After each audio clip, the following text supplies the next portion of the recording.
Hello friends, welcome to brothers finance and good evening. ಇವತ್ತಿನ market updates ಏನಂದ್ರೆ Sensex 266 points gain ಆಗಿ 83,580 close ಆಗಿದೆ. Nifty 50 points gain ಆಗಿ 25,693 close ಆಗಿದೆ. Bank Nifty 56 points gain ಆಗಿ 60,120 close ಆಗಿದೆ. ಫ್ರೆಂಡ್ಸ್, ಇವತ್ತು ನಮ್ಮ ಮಾರ್ಕೆಟ್ ಆದ್ರೆ ಸ್ವಲ್ಪ ಪಾಸಿಟಿವ್ ಅಲ್ಲಿ ಕ್ಲೋಸ್ ಆಗಿದೆ. ಮಿಡ್ ಅಂಡ್ ಸ್ಮಾಲ್ ಕ್ಯಾಪ್ಸ್ ಆದ್ರೆ ಮಾರ್ಜಿನಲ್ ನೆಗೆಟಿವ್ ಅಲ್ಲಿ ಕ್ಲೋಸ್ ಆಗಿದೆ. ಜೊತೆಗೆ ಇವತ್ತಿನ ಮಾರ್ಕೆಟ್ಸ್ ಅಲ್ಲಿ ಮಾತಾಡ್ಕೊಳ್ಳೋದಕ್ಕೆ ತುಂಬಾನೇ ಡೇಟಾ ಪಾಯಿಂಟ್ಸ್ ಇದಾವೆ. ಪ್ರತಿಯೊಂದು ಡೇಟಾ ಪಾಯಿಂಟ್ ಬಗ್ಗೆ ಸಿಂಪಲ್ ಆಗಿ ಕ್ಲಿಯರ್ ಆಗಿ ತಿಳ್ಕೊಳ್ಳೋಣ. ಫಸ್ಟ್ ಈಗ ಇಂಡಿಯಾ US ಟ್ರೇಡ್ ಡೀಲ್ ಬಗ್ಗೆ ಇನ್ನ ಸ್ವಲ್ಪ ಅಪ್ಡೇಟ್ಸ್ ಬಂದಿದ್ದಾವೆ. ಫ್ರೆಂಡ್ಸ್, ಈಗ ರೀಸೆಂಟ್ ಆಗಿ ಒಂದ್ಸಲ ಮೆನ್ಷನ್ ಮಾಡಿದ್ದೆ, ನಮ್ ಗೌರ್ಮೆಂಟ್ ಏನ್ ಹೇಳ್ತಾ ಇದೆ ಅಂತಂದ್ರೆ, ಈಗ ಈ ಡೈರಿ ಪ್ರಾಡಕ್ಟ್ಸ್ ಮತ್ತೆ ಅಗ್ರಿಕಲ್ಚರ್ ಪ್ರಾಡಕ್ಟ್ಸ್ ಲೆಡ್ ಆಗಿ US ಯಾವುದೇ ತರ ಆಕ್ಸಿಸ್ ಕೊಟ್ಟಿಲ್ಲ ಅಂತ ಗೌರ್ಮೆಂಟ್ ಹೇಳ್ತಾ ಇದೆ.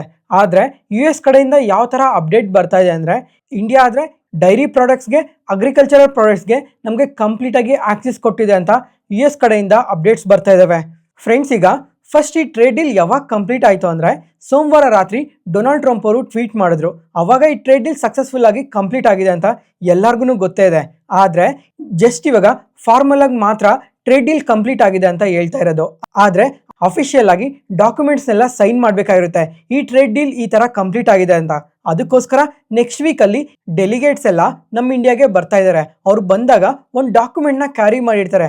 ಆ ಡಾಕ್ಯುಮೆಂಟ್ ಅಲ್ಲಿ ಕ್ಲಿಯರ್ ಆಗಿ ಮೆನ್ಷನ್ ಮಾಡಿರ್ತಾರೆ ಈಗ ನಮ್ಮ ಇಂಡಿಯನ್ ಗೌರ್ಮೆಂಟ್ ಏನೇನಕ್ಕೆ ಒಪ್ಕೊಂಡಿದ್ದಾರೆ, ಅದ್ರ ಜೊತೆಗೆ US ಅಲ್ಲೂ ಕೂಡ ಏನೇದ್ರ ಬಗ್ಗೆ ಒಪ್ಕೊಂಡಿದ್ದಾರೆ, ಈ ಟ್ರೇಡ್ ಡೀಲ್ ಆಕ್ಚುಯಲ್ ಆಗಿ ಏನ್ ನಡೆದಿದೆ ಅಂತ ಪ್ರತಿಯೊಂದನ್ನು ಕ್ಲಿಯರ್ ಆಗಿ ಮೆನ್ಷನ್ ಮಾಡಿರ್ತಾರೆ. ಆ ಡಾಕ್ಯುಮೆಂಟ್ ಪಬ್ಲಿಕ್ಕು ಕೂಡ ಅವೈಲಬಲ್ ಇರುತ್ತೆ. ಜೊತೆಗೆ ಆ ಡಾಕ್ಯುಮೆಂಟ್ ಅಲ್ಲಿ ಏನ್ ಮೆನ್ಷನ್ ಮಾಡಿರ್ತಾರೋ ಅದ್ರ ರಿಲೇಟೆಡ್ ಆಗೇನೆ ಕಮಿಂಗ್ ಟೈಮಲ್ಲಿ ಏನೇನ್ ನಡಿಬೇಕಂತ ಇರುತ್ತೋ ಅವೆಲ್ಲ ನಡೆಯೋದು. ಅದಕ್ಕೋಸ್ಕರ ಆ ಡಾಕ್ಯುಮೆಂಟ್ಗೆ ನಮ್ಮ ಇಂಡಿಯನ್ ಗೌರ್ಮೆಂಟ್ ಏನಾದರೂ ಸೈನ್ ಮಾಡಿದ್ರೆ ಆಗ ನಮ್ಮ ಇಂಡಿಯನ್ ಗೌರ್ಮೆಂಟ್ ಈ ಟ್ರೇಡ್ ಡೀಲ್ಗೆ 100% ಅಕ್ಸೆಪ್ಟ್ ಮಾಡಿದೆ ಅಂತ ಗೊತ್ತಾಗುತ್ತೆ. ನೋಡೋಣ ಆ ಫಾರ್ಮಲ್ ಡಾಕ್ಯುಮೆಂಟ್ ಅಲ್ಲಿ ಏನೆಲ್ಲ ಮೆನ್ಷನ್ ಮಾಡಿದ್ದಾರೆ ಅಗ್ರಿಕಲ್ಚರ್ ಪ್ರಾಡಕ್ಟ್ಸ್ ಬಗ್ಗೆ, ಡೈರಿ ಪ್ರಾಡಕ್ಟ್ಸ್ ಬಗ್ಗೆ. ಅದ್ರ ಜೊತೆಗೆ ಈಗ ರಷ್ಯಾದಿಂದ ಆಯಿಲ್ನ ಪರ್ಚೇಸ್ ಮಾಡೋದನ್ನ ಕಂಪ್ಲೀಟ್ ಆಗಿ ಸ್ಟಾಪ್ ಮಾಡ್ತೀವಿ ಅಂತ ಕೂಡ ಡೊನಾಲ್ಡ್ ಟ್ರಂಪ್ ಅವರು ಮೆನ್ಷನ್ ಮಾಡಿದ್ರಲ್ವಾ. ಇದ್ರ ರಿಲೇಟೆಡ್ ಕೂಡ ಇದೇ ಡಾಕ್ಯುಮೆಂಟ್ ಅಲ್ಲೇ ಇರುತ್ತೆ. ಒಂದ್ ವೇಳೆ ಈ ಡಾಕ್ಯುಮೆಂಟ್ ಏನಾದ್ರೂ ನಾವು ಅಕ್ಸೆಪ್ಟ್ ಮಾಡಿ ಸೈನ್ ಏನಾದ್ರೂ ಮಾಡಾಕಿದ್ರೆ ಕಮಿಂಗ್ ಟೈಮಲ್ಲಿ ಯಾವುದೇ ಕಾರಣಕ್ಕೂ ರಷ್ಯಾದಿಂದ ಆಯಿಲ್ನ ಪರ್ಚೇಸ್ ಮಾಡೋ ಆಗಿಲ್ಲ. ನೋಡೋಣ ಈ ಡಾಕ್ಯುಮೆಂಟ್ ಅಲ್ಲಿ ಏನೆಲ್ಲ ಮೆನ್ಷನ್ ಮಾಡಿರ್ತಾರೆ, ಯಾವ್ಯಾವ ಸೆಕ್ಟರ್ಸ್ ರಿಲೇಟೆಡ್ ಆಗಿ ಯಾವ ತರ ಅಪ್ಡೇಟ್ಸ್ ಇರ್ತವೆ ಅಂತ. ಅದಾದ್ಮೇಲೆ ಇದೇ ಟ್ರೇಡ್ ಡೀಲ್ ಅಲ್ಲಿ ಸುಮಾರು $500 ಬಿಲಿಯನ್ ವರ್ತ್ ಆಫ್ ಪ್ರಾಡಕ್ಟ್ಸ್ನ ನೆಕ್ಸ್ಟ್ 5 ಇಯರ್ ಅಲ್ಲಿ US ಇಂದ ಪರ್ಚೇಸ್ ಮಾಡ್ತೀವಿ ಅನ್ನೋದಕ್ಕೂ ಕೂಡ ಇಂಡಿಯಾ ಒಪ್ಕೊಂಡಿದೆ ಅಲ್ವಾ. ಇದ್ರ ರಿಲೇಟೆಡ್ ಆಗಿ ನಮ್ಮ ಕಾಮರ್ಸ್ ಮಿನಿಸ್ಟರ್ ಆದ ಪಿಯೂಷ್ ಗೋಯಲ್ ಅವ್ರ ಕಡೆಯಿಂದ ಒಂದು ಅಪ್ಡೇಟ್ ಬಂದಿದೆ. ಈಗಾಗಲೇ ಏರ್ಕ್ರಾಫ್ಟ್ ಮತ್ತೆ ಅದರ ರಿಲೇಟೆಡ್ ಕಾಂಪೋನೆಂಟ್ಸ್ನ ಸುಮಾರು $100 ಬಿಲಿಯನ್ ವರ್ತ್ ಆಫ್ ಪ್ರಾಡಕ್ಟ್ಸ್ನ ನಾವು ಈಗಾಗಲೇ ಆರ್ಡರ್ ಮಾಡಿದ್ದೀವಿ. ಅದ್ರ ಜೊತೆಗೆ ನೆಕ್ಸ್ಟ್ 5 ಇಯರ್ಸ್ ಅಲ್ಲಿ ಈ ತರ ಎಲ್ಲ ಪ್ರಾಡಕ್ಟ್ಸ್ನ US ಇಂದ ನಾವು ಆರ್ಡರ್ ಮಾಡ್ತೀವಿ. ಅದರಿಂದ ಇದು ಕಂಪ್ಲೀಟ್ ಆಗಿ ಫುಲ್ಫಿಲ್ ಆಗುತ್ತೆ ಅಂತ ಕೂಡ ಮೆನ್ಷನ್ ಮಾಡಿದ್ದಾರೆ. ನೆಕ್ಸ್ಟ್ ಅದಾದ್ಮೇಲೆ ಫ್ರೆಂಡ್ಸ್, ಈಗ ಒಂದ್ಸಲ ಈ ಇಮೇಜಸ್ನ ನೋಡಿ. ಈಗ ಟ್ರೇಡ್ ಡೀಲ್ ಕಂಪ್ಲೀಟ್ ಆಗೋದಕ್ಕೂ ಮುಂಚೆನೂ ಸಹ ನಾವು ತುಂಬ ಕಂಟ್ರೀಸ್ಗೆ ನಮ್ಮ ಪ್ರಾಡಕ್ಟ್ಸ್ನ ಎಕ್ಸ್ಪೋರ್ಟ್ ಮಾಡ್ತಾ ಇದ್ವಿ. ಈಗ ಈ ಫ್ರೀ ಟ್ರೇಡ್ ಅಗ್ರಿಮೆಂಟ್ ಎಲ್ಲ ಕಂಪ್ಲೀಟ್ ಆದಮೇಲೆ ಅದು ಯಾವ ಥರ ಚೇಂಜ್ ಆಗುತ್ತೆ, ಈ ಎಕ್ಸ್ಪೋರ್ಟ್ಸ್ ಎಲ್ಲ ಎಷ್ಟು ಇನ್ಕ್ರೀಸ್ ಆಗುತ್ತೆ ಅಂತ ನೀವು ಇಲ್ಲೇ ನೋಡ್ಬೋದು. ಈಗ 2026 ಎಷ್ಟು ಇನ್ಕ್ರೀಸ್ ಆಗುತ್ತೆ, ಅದಾದಮೇಲೆ 2027ಗೆ ಅದನ್ನ ಯಾವ ಥರ ಇನ್ಕ್ರೀಸ್ ಆಗುತ್ತೆ ಅಂತ ಕೂಡ ನೀವು ಇಲ್ಲೇ ನೋಡ್ಬೋದು. ಈಗ US ಜೊತೆ, ಯುರೋಪಿಯನ್ ಯೂನಿಯನ್ ಜೊತೆ ಮತ್ತೆ ಇನ್ನ ತುಂಬಾ ಕಂಟ್ರೀಸ್ ಜೊತೆ ಈ ಫ್ರೀ ಟ್ರೇಡ್ ಅಗ್ರಿಮೆಂಟ್ ಎಲ್ಲ ಮಾಡ್ಕೊತಾ ಇರೋದ್ರಿಂದ ಈ ತರ ತುಂಬಾನೇ ಚೇಂಜಸ್ ಇರುತ್ತೆ. ಇದಂತೂ ಇಂಡಿಯಾಗೆ ತುಂಬಾನೇ ಅಡ್ವಾಂಟೇಜ್ ಆಗುತ್ತೆ. ನೆಕ್ಸ್ಟ್ ಅದಾದ್ಮೇಲೆ RBI MPC ಮೀಟಿಂಗ್ ಬಗ್ಗೆ ಮಾತಾಡ್ಕೊಳ್ಳೋಣ. ಫ್ರೆಂಡ್ಸ್, ಈಗ ಎಲ್ಲರೂ ಎಕ್ಸ್ಪೆಕ್ಟ್ ಮಾಡಿರೋ ತರ ಈ MPC ಮೀಟಿಂಗ್ ಅಲ್ಲಿ RBI ಗವರ್ನರ್ ಅವರು ಯಾವುದೇ ತರ ರೇಟ್ ಕಟ್ನ ಮಾಡಿಲ್ಲ. ಅದ್ರ ಜೊತೆಗೆ ನಮ್ಮ ಎಕಾನಮಿ ಬಗ್ಗೆ, GDP ಬಗ್ಗೆ, ಇನ್ಫ್ಲೇಷನ್ ಬಗ್ಗೆ ಈ ತರ ತುಂಬಾನೇ ಡೇಟಾ ಪಾಯಿಂಟ್ಸ್ ಬಗ್ಗೆ ಎಲ್ಲ ಮಾತಾಡಿದ್ದಾರೆ. ಮತ್ತೆ ಫ್ರೆಂಡ್ಸ್, ಇವತ್ತು ಗ್ಲೋಬಲ್ ಮಾರ್ಕೆಟ್ಸ್ ನೋಡಿದ್ರಾ ತುಂಬಾನೇ ನೆಗೆಟಿವ್ ಆಗಿ ರಿಯಾಕ್ಟ್ ಆಗಿದೆ. US ಮಾರ್ಕೆಟ್ ಆದ್ರೆ ಮೊನ್ನೆ ಕೂಡ ಫಾಲ್ ಆಗಿತ್ತು, ನಿನ್ನೆ ನೋಡಿದ್ರು ತುಂಬಾನೇ ಫಾಲ್ ಆಗಿದೆ. ನ್ಯಾಸ್ಡ್ಯಾಕ್ ಆದ್ರೆ ಎಬೋ 1.5% ಫಾಲ್ ಆಗಿದೆ. S&P 500 ಕೂಡ ಎಬೋ 1% ನೆಗೆಟಿವ್ ಆಗಿ ರಿಯಾಕ್ಟ್ ಆಗಿದೆ. ಯಾಕಂದ್ರೆ US ಅಲ್ಲಿ ಜಾಬ್ಲೆಸ್ ಕ್ಲೈಮ್ ಡೇಟಾ ಅಪ್ಡೇಟ್ ಆಗಿದೆ. ಈ ಡೇಟಾ ಅಂತೂ ತುಂಬಾನೇ ವೀಕ್ ಆಗಿ ಬಂದಿದೆ. ಈಗ ಫೋರ್ಕಾಸ್ಟ್ ಮಾಡಿದ್ದಾದ್ರೆ 2,12,000 ಜಾಬ್ಲೆಸ್ ಕ್ಲೈಮ್ಸ್ ಬರುತ್ತೆ ಅಂತ ಎಕ್ಸ್ಪೆಕ್ಟ್ ಮಾಡಿದ್ರು. ಆದ್ರೆ ಈ ಸಲ 2,31,000 ಜಾಬ್ಲೆಸ್ ಕ್ಲೈಮ್ಸ್ ಬಂದಿದೆ. ಫ್ರೆಂಡ್ಸ್, ಈ ತರ ಜಾಬ್ಲೆಸ್ ಕ್ಲೈಮ್ಸ್ ಜಾಸ್ತಿ ಆಗ್ತಾ ಇದೆ ಅಂದ್ರೆ ಎಕಾನಮಿಯಲ್ಲಿ ಸ್ವಲ್ಪ ಅನ್ಸರ್ಟಿನೀಸ್ ಇರುತ್ತೆ ಅಂತಾನೆ ಈ ತರ ನೆಗೆಟಿವ್ ಆಗಿ ರಿಯಾಕ್ಟ್ ಆಗಿರ್ಬೋದು. ಅದ್ರ ಜೊತೆಗೆ ಜಾಬ್ ಓಪನಿಂಗ್ ಡೇಟಾ ಕೂಡ ಅಪ್ಡೇಟ್ ಆಗಿದೆ. ಈ ಡೇಟಾ ಕೂಡ ಕಂಪ್ಲೀಟ್ ಆಗಿ ವೀಕ್ ಆಗಿ ಬಂದಿದೆ. ಅದ್ರ ಜೊತೆಗೆ ಲಾಸ್ಟ್ 2 ಡೇಸ್ ಇಂದ ಈ IT ಕಂಪನೀಸ್ ಅಲ್ಲಿ ಕೂಡ ತುಂಬಾನೇ ಸೆಲ್ಲಿಂಗ್ ಪ್ರೆಷರ್ ಇನ್ಕ್ರೀಸ್ ಆಗಿದೆ. ಈ ಆಂಥ್ರೋಪಿಕ್ ಇಂದ. ಅದರ ಜೊತೆಗೆ US ಅಲ್ಲೂ ಕೂಡ ಸ್ವಲ್ಪ ಕಂಪನೀಸ್ ಎಲ್ಲ ವೀಕ್ ರಿಸಲ್ಟ್ಸ್ ನ ಪೋಸ್ಟ್ ಮಾಡ್ತಾ ಇದಾವೆ. ಈ ತರ ಮಲ್ಟಿಪಲ್ ರೀಸನ್ಸ್ ಇಂದ US ಮಾರ್ಕೆಟ್ಸ್ ಆದ್ರೆ ಸ್ವಲ್ಪ ನೆಗೆಟಿವ್ ಆಗಿ ರಿಯಾಕ್ಟ್ ಆಗಿದೆ. ಬರೀ ಈಗ ಈ ಟೆಕ್ ಸೆಲ್ ಆಫ್ ಇಂದ US ಮಾರ್ಕೆಟ್ ಮಾತ್ರನೇ ಅಲ್ಲ ಈ ತರ ನೆಗೆಟಿವ್ ಆಗಿ ರಿಯಾಕ್ಟ್ ಆಗಿರೋದು, ಏಷ್ಯನ್ ಮಾರ್ಕೆಟ್ಸ್ ಕೂಡ ಈ ತರನೇ ನೆಗೆಟಿವ್ ಆಗಿ ರಿಯಾಕ್ಟ್ ಆಗ್ತಾನೆ ಇದಾವೆ. ಅದರಿಂದ ಲಾಸ್ಟ್ 2 ಡೇಸ್ ಇಂದ IT ಕಂಪನೀಸ್ ಎಲ್ಲ ತುಂಬಾನೇ ಫಾಲ್ ಆಗ್ತಾ ಇದಾವೆ. ಈ ತರ ಗ್ಲೋಬಲ್ ಮಾರ್ಕೆಟ್ಸ್ ಎಲ್ಲ ನೆಗೆಟಿವ್ ಆಗಿ ರಿಯಾಕ್ಟ್ ಆಗ್ತಾ ಇರೋದ್ರಿಂದ ಈ ಗೋಲ್ಡ್ ಅಂಡ್ ಸಿಲ್ವರ್ ಅಲ್ಲೂ ಕೂಡ ತುಂಬಾನೇ ಪ್ರಾಫಿಟ್ ಬುಕಿಂಗ್ ನಡೀತಾ ಇದೆ. ಅದ್ರ ಜೊತೆಗೆ CME ಅವರಾದ್ರೆ ಮತ್ತೆ ಇನ್ನೊಂದ್ಸಲ ಮಾರ್ಜಿನ್ಸ್ ನ ಇನ್ಕ್ರೀಸ್ ಮಾಡಿದ್ದಾರೆ. ಅದರಿಂದನೂ ಕೂಡ ಈ ತರ ಪ್ರಾಫಿಟ್ ಬುಕಿಂಗ್ ನಡೀತಾ ಇರಬಹುದು ಗೋಲ್ಡ್ ಅಂಡ್ ಸಿಲ್ವರ್ ಅಲ್ಲಿ. ಈಗ ಸಿಲ್ವರ್ ಮೇಲಾದ್ರೆ 15% ಇಂದ 18%ಗೆ ಇನ್ಕ್ರೀಸ್ ಮಾಡಿದ್ದಾರೆ. ಅದರ ಜೊತೆಗೆ ಚೈನಾದಲ್ಲೂ ಕೂಡ ತುಂಬಾನೇ ಪ್ರಾಫಿಟ್ ಬುಕಿಂಗ್ ನಡೀತಾ ಇದೆ ಈ ಸಿಲ್ವರ್ ರಿಲೇಟೆಡ್ ಆಗಿ. ಅದರಿಂದನೇ ಇವತ್ತು ನಮ್ಮ ಮಾರ್ಕೆಟ್ ಅಲ್ಲಿ ಕೂಡ ಸಿಲ್ವರ್ ಸ್ವಲ್ಪ ನೆಗೆಟಿವ್ ಆಗಿ ಓಪನ್ ಆಗಿದ್ದು. ಜೊತೆಗೆ ಸಿಲ್ವರ್ ETFs ಆದ್ರೆ ನಿಯರ್ಲಿ 5% ವರೆಗೂ ಫಾಲ್ ಆಗಿರೋದು. ನೋಡೋಣ ಇನ್ನ ಕಮ್ಮಿಂಗ್ ಟೈಮಲ್ಲಿ ಗೋಲ್ಡ್ ಅಂಡ್ ಸಿಲ್ವರ್ ಯಾವ ತರ ರಿಯಾಕ್ಟ್ ಆಗ್ತವೆ ಅಂತ. ಮತ್ತೆ ಫ್ರೆಂಡ್ಸ್, ಇವತ್ತು ಸ್ವಲ್ಪ ಔಟ್ಸೈಡ್ ಬಂದಿದೆ, ಅದಕ್ಕೋಸ್ಕರ ಈ ಫೇಸ್ ಟು ಫೇಸ್ ವಿಡಿಯೋನ ರೆಕಾರ್ಡ್ ಮಾಡೋಕ್ಕಾಗಲಿಲ್ಲ. ಸೋಮವಾರದಿಂದ ಕಾಮನ್ ಆಗಿ ಫೇಸ್ ಟು ಫೇಸ್ ವಿಡಿಯೋನೇ ರೆಕಾರ್ಡ್ ಮಾಡ್ತೀನಿ. ಮತ್ತೆ ಇವತ್ತು ಗೋಲ್ಡ್ ಆದ್ರೆ ಎಷ್ಟು ಫಾಲ್ ಆಗಿತ್ತೋ ಅಷ್ಟೂ ರಿಕವರ್ ಆಗಿದೆ. ಯಾಕಂದ್ರೆ ಈ US ಮತ್ತೆ ಇರಾನ್ ರಿಲೇಟೆಡ್ ಆಗಿ ಟೆನ್ಷನ್ಸ್ ಎಲ್ಲ ಇನ್ನೂ ಸ್ವಲ್ಪ ಜಾಸ್ತಿ ಆಗ್ತಾನೆ ಇದಾವೆ. ಅದರಿಂದನೇ ಗೋಲ್ಡ್ ಮತ್ತೆ ರಿಕವರ್ ಆಗಿ ಪಾಸಿಟಿವ್ ಆಗಿ ರಿಯಾಕ್ಟ್ ಆಗ್ತಾ ಇರೋದು. ಅದಾದ್ಮೇಲೆ ಈಗ ಇರಾನ್ ಅಲ್ಲಿ US ಸಿಟಿಸನ್ಸ್ ಎಲ್ಲ ಇರ್ತಾರಲ್ವಾ, ಈಗ US ಕಡೆಯಿಂದ ಅಫಿಷಿಯಲ್ ಅನೌನ್ಸ್ಮೆಂಟ್ ಬಂದಿದೆ. ಯಾರ್ಯಾರು ಇರಾನ್ ಅಲ್ಲಿ US ಸಿಟಿಸನ್ಸ್ ಇದ್ದೀರಾ ಅವರೆಲ್ಲ ಇರಾನ್ ಇಂದ ಸ್ವಲ್ಪ ಹೊರಗಡೆ ಬನ್ನಿ, ಸಿಚುವೇಶನ್ಸ್ ಯಾವಾಗ ಬೇಕಾದ್ರೂ ಚೇಂಜ್ ಆಗ್ಬೋದು ಅಂತ ಹೇಳ್ತಾ ಇದ್ದಾರೆ. ಅಂದ್ರೆ ಇಂಡೈರೆಕ್ಟ್ ಆಗಿ ಏನ್ ಬೇಕಾದ್ರೂ ನಡಿಬೋದು ಯಾವಾಗಾದ್ರೂ, ಅದಕ್ಕೋಸ್ಕರ ಸ್ವಲ್ಪ ಹುಷಾರಾಗಿರಿ ಅಂತ ಹೇಳ್ತಾ ಇರೋದು. ನೋಡೋಣ ಫ್ರೆಂಡ್ಸ್, ಈಗ ಈ ವೀಕೆಂಡ್ಸ್ ಅಲ್ಲಿ ಈ 2 ಕಂಟ್ರೀಸ್ ಮಧ್ಯ ಇನ್ನ ಏನಾದ್ರೂ ಟೆನ್ಷನ್ಸ್ ಜಾಸ್ತಿ ಆಗ್ತವ ಅಂತ. ಈ ತರ ಕಾಂಪ್ಲಿಕೇಟೆಡ್ ಇನ್ಫಾರ್ಮೇಶನ್ ಎಲ್ಲ ಸಿಂಪ್ಲಿಫೈ ಮಾಡಿ ನಿಮ್ ಮುಂದೆ ತರ್ತಾ ಇದೀವಲ್ಲ. ಯಾವುದೇ ಪಾಯಿಂಟ್ ಅಲ್ಲಿ ನಾನು ಹೇಳೋ ಇನ್ಫಾರ್ಮೇಶನ್ ನಿಮ್ಗೆ ಯೂಸ್ಫುಲ್ ಅನ್ಸಿದ್ರೆ ಈ ವಿಡಿಯೋನ ಲೈಕ್ ಮಾಡಿ. ಮತ್ತೆ ನಿಮ್ಮ ಫ್ರೆಂಡ್ಸ್ ಅಲ್ಲಿ ಯಾರಿಗಾದ್ರೂ ಸ್ಟಾಕ್ ಮಾರ್ಕೆಟ್ ಬಗ್ಗೆ ಇಂಟ್ರೆಸ್ಟ್ ಇರೋರಿಗೆ ಈ ವಿಡಿಯೋಸ್ನ ಶೇರ್ ಮಾಡಿ, ಅವ್ರಿಗೂ ತುಂಬಾ ಉಪಯೋಗ ಆಗುತ್ತೆ. Next market key updates. First, Hero MotoCorp ಈ ಕಂಪನಿ ಆದರೆ ಕ್ವಾರ್ಟರ್ಲಿ ರಿಸಲ್ಟ್ಸ್ನ ಪೋಸ್ಟ್ ಮಾಡಿದ್ದಾರೆ. ಇಯರ್ ಆನ್ ಇಯರ್ ಅಲ್ಲಿ ರೆವಿನ್ಯೂಸ್ ಆದರೆ 22% ಇನ್ಕ್ರೀಸ್ ಆಗಿದೆ, ಪ್ರಾಫಿಟ್ಸ್ 14% ಇನ್ಕ್ರೀಸ್ ಆಗಿದೆ. ಪ್ರಾಫಿಟ್ಸ್ ಇನ್ನೂ ಇನ್ಕ್ರೀಸ್ ಆಗಬೇಕಾಗಿತ್ತು, ಸುಮಾರು 119 crores ಆದರೆ ಈ ಹೊಸ ಲೇಬರ್ ಕೋಡ್ಸಿಂದ ಸ್ವಲ್ಪ ಇಂಪ್ಯಾಕ್ಟ್ ಆಗಿದೆ. ಮತ್ತೆ ಈ ಕ್ವಾರ್ಟರಲ್ಲಾದರೆ 2 ವೀಲರ್ ಸೇಲ್ಸ್ 16% ಇನ್ಕ್ರೀಸ್ ಆಗಿದೆ. ಈ ಥರ ರಿಸಲ್ಟ್ಸ್ನ ಪೋಸ್ಟ್ ಮಾಡಿದ್ಮೇಲೆ 110 rupees per share ಇಂಟ್ರಿಮ್ ಡಿವಿಡೆಂಡ್ನ ಕೂಡ ಅನೌನ್ಸ್ ಮಾಡಿದ್ದಾರೆ. ಇದಕ್ಕೆ ರೆಕಾರ್ಡ್ ಡೇಟ್ ಬಂದು 11th February. ಮತ್ತೆ ಸ್ವಲ್ಪ ಅಡಿಷನಲ್ ಇನ್ವೆಸ್ಟ್ಮೆಂಟ್ ಬಗ್ಗೆ ಕೂಡ ಅಪ್ಡೇಟ್ ಮಾಡಿದ್ದಾರೆ. ಸುಮಾರು 275 ಕೋಟಿ ಈಲೂರ್ ಮೋಟಾರ್ ಪ್ರೈವೇಟ್ ಲಿಮಿಟೆಡ್ ಅಲ್ಲಿ ಇನ್ವೆಸ್ಟ್ ಮಾಡ್ತಾರೆ. ಇವರಾದ್ರೆ ಈ ಎಲೆಕ್ಟ್ರಿಕ್ ಕಮರ್ಷಿಯಲ್ ವೆಹಿಕಲ್ಸ್ ರಿಲೇಟೆಡ್ ಆಗಿ ವರ್ಕ್ ಮಾಡ್ತಾರೆ. ಇದ್ರ ಜೊತೆಗೆ ಇದೇ ತರ ಇನ್ನೂ 2 ಕಂಪನಿಯಲ್ಲಿ ಇನ್ವೆಸ್ಟ್ ಮಾಡ್ತೀವಿ ಅಂತ ಹೇಳಿದ್ದಾರೆ. ಒಂದು ಕಂಪನಿಯಲ್ಲಾದ್ರೆ 3.25 ಕೋಟಿ ಇನ್ವೆಸ್ಟ್ ಮಾಡ್ತಾರೆ, ಇನ್ನೊಂದು ಕಂಪನಿಯಲ್ಲಿ 4.25 ಕೋಟಿ ಇನ್ವೆಸ್ಟ್ ಮಾಡ್ತೀವಿ ಅಂತ ಹೇಳಿದ್ದಾರೆ. ಈ ತರ ರಿಸಲ್ಟ್ಸ್ನ ಪೋಸ್ಟ್ ಮಾಡಿದ್ಮೇಲೆ ಮೋರ್ಗನ್ ಸ್ಟ್ಯಾನ್ಲಿ ಅವರಾದ್ರೆ ಓವರ್ವೇಟ್ ರೇಟಿಂಗ್ ಕೊಟ್ಟು 6,471 rupees per share ಅಂತ ಅಪ್ಡೇಟ್ ಮಾಡಿದ್ದಾರೆ. ನೆಕ್ಸ್ಟ್ ಭಾರತಿ ಏರ್ಟೆಲ್ ಆದರೆ ಇವತ್ತು ಇಂಟರ್ಡೇ ಸೆಷನ್ ಅಲ್ಲಿ 2% ಪಾಸಿಟಿವ್ ಆಗಿ ರಿಯಾಕ್ಟ್ ಆಗಿದೆ. ಈ ಕ್ವಾರ್ಟರ್ ಅಲ್ಲಿ ಇವರು ಸ್ಟ್ರಾಂಗ್ ರಿಸಲ್ಟ್ಸ್ನ ಪೋಸ್ಟ್ ಮಾಡಿದ್ದಾರೆ. ಇಯರ್ ಆನ್ ಇಯರ್ ಅಲ್ಲಿ ರೆವಿನ್ಯೂಸ್ ಆದರೆ 20% ಇನ್ಕ್ರೀಸ್ ಆಗಿದೆ, ಪ್ರಾಫಿಟ್ಸ್ 19% ಫಾಲ್ ಆಗಿರೋ ಥರ ಕಾಣಿಸುತ್ತೆ. ಆದರೆ ಅದು ಆಕ್ಚುಯಲ್ ಫಾಲ್ ಅಲ್ಲ, ಯಾಕಂದ್ರೆ ಲಾಸ್ಟ್ ಇಯರ್ ಸೇಮ್ ಕ್ವಾರ್ಟರ್ ಅಲ್ಲಿ ಅದರ್ ಇನ್ಕಮ್ಸ್ ಇಂದ ಪ್ರಾಫಿಟ್ಸ್ ತುಂಬಾನೇ ಇನ್ಕ್ರೀಸ್ ಆಗಿರೋ ಥರ ಕಾಣಿಸುತ್ತೆ. ಅದರಿಂದನೇ ಇಯರ್ ಆನ್ ಇಯರ್ ಕಂಪ್ಯಾರಿಸನ್ ಅಲ್ಲಿ ಪ್ರಾಫಿಟ್ಸ್ ಈ ಕ್ವಾರ್ಟರ್ ಅಲ್ಲಿ ಡ್ರಾಪ್ ಆಗಿರೋ ಥರ ಕಾಣಿಸೋದು. ಆದರೆ ಈ ಕ್ವಾರ್ಟರ್ ಅಲ್ಲಿ ಕೂಡ ಪ್ರಾಫಿಟ್ಸ್ ತುಂಬಾನೇ ಇನ್ಕ್ರೀಸ್ ಆಗಿದೆ. ಓವರ್ ಆಲ್ ಈ ಟೆಲಿಕಾಂ ಬಿಸ್ನೆಸ್ ಏನಿದೆ ಇದಂತೂ ತುಂಬಾನೇ ಸ್ಟ್ರಾಂಗ್ ಆಗಿ ಗ್ರೋ ಆಗ್ತಾ ಇದೆ. ಈ ಕ್ವಾರ್ಟರ್ ಅಲ್ಲಿ ಆವರೇಜ್ ರೆವೆನ್ಯೂ ಪರ್ ಯೂಸರ್ ಆದ್ರೆ 259 rupeesಗೆ ಇನ್ಕ್ರೀಸ್ ಆಗಿದೆ. ಅದು ಪ್ರೀವಿಯಸ್ ಕ್ವಾರ್ಟರ್ ಅಲ್ಲಿ 245 rupees ಇತ್ತು. ಮತ್ತೆ ಈ ಕ್ವಾರ್ಟರ್ ಅಲ್ಲಿ 16 million ಕಸ್ಟಮರ್ಸ್ ಕೂಡ ಆ್ಯಡ್ ಆಗಿದ್ದಾರೆ.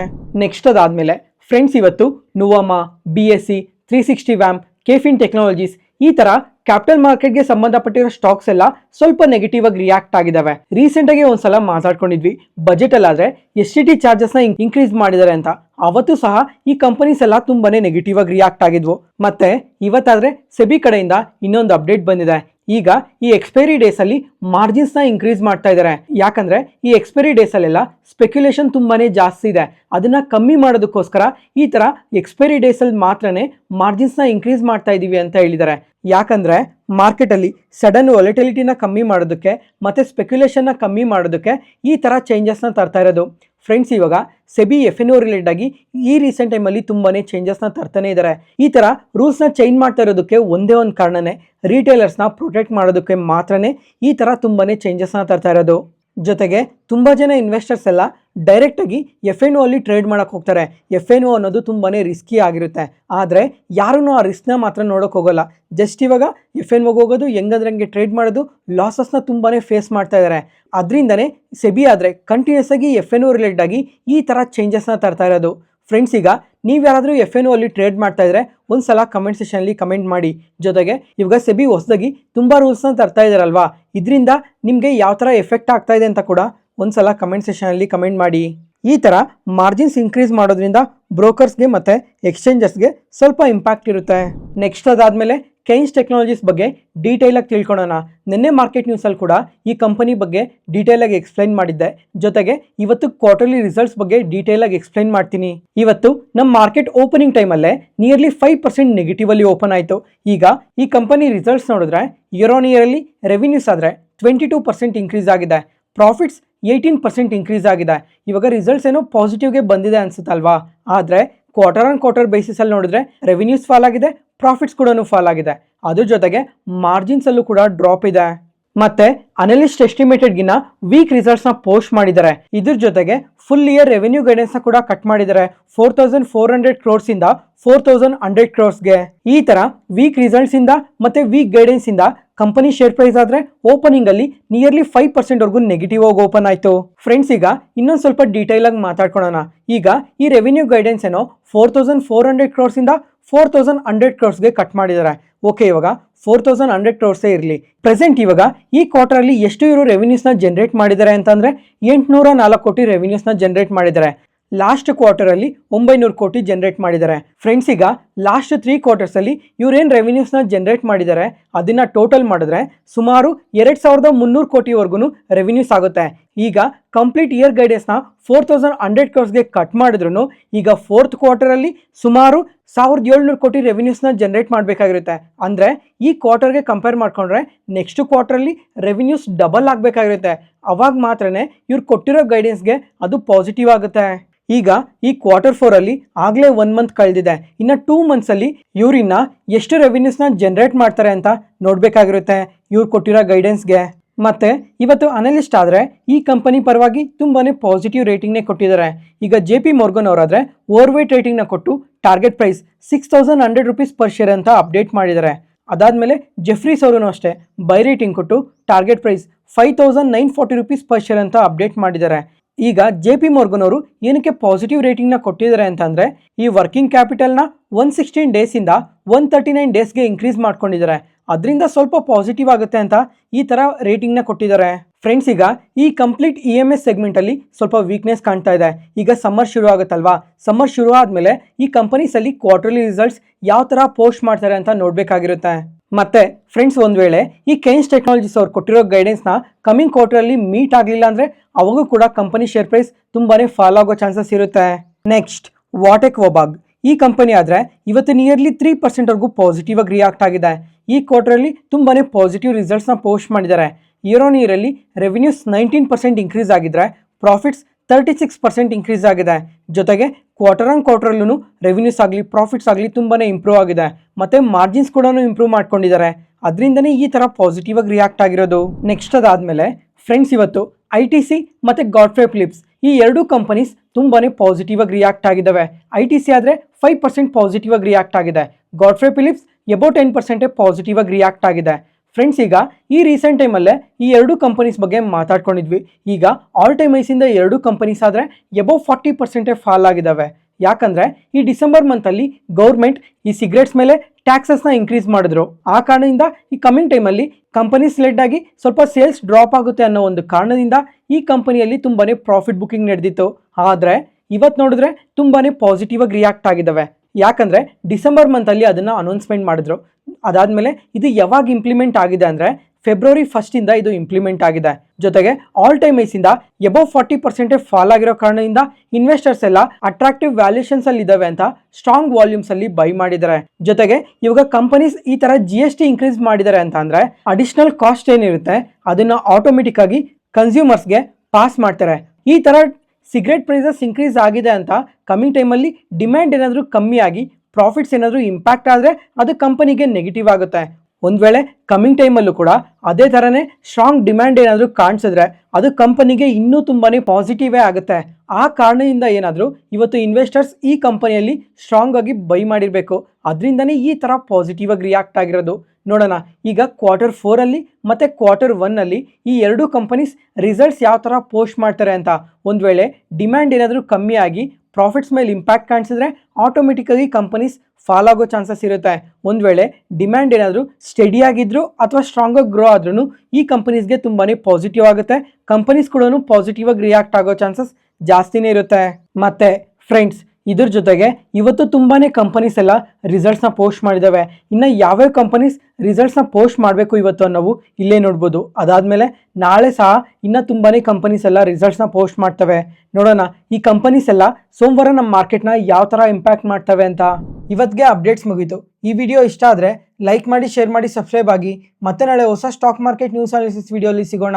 ನಾನು ಹೇಳಿದ ಇನ್ಫಾರ್ಮೇಷನಲ್ಲಿ ಯಾವುದೇ ಥರ ಡೌಟ್ ಇದ್ದರೂ ಕಮೆಂಟ್ ಸೆಷನಲ್ಲಿ ಕಮೆಂಟ್ ಮಾಡಿ. ಪ್ರತಿಯೊಂದು ಕಮೆಂಟ್ಗೂ ರಿಪ್ಲೈ ಕೊಡ್ತೀನಿ. Thank you.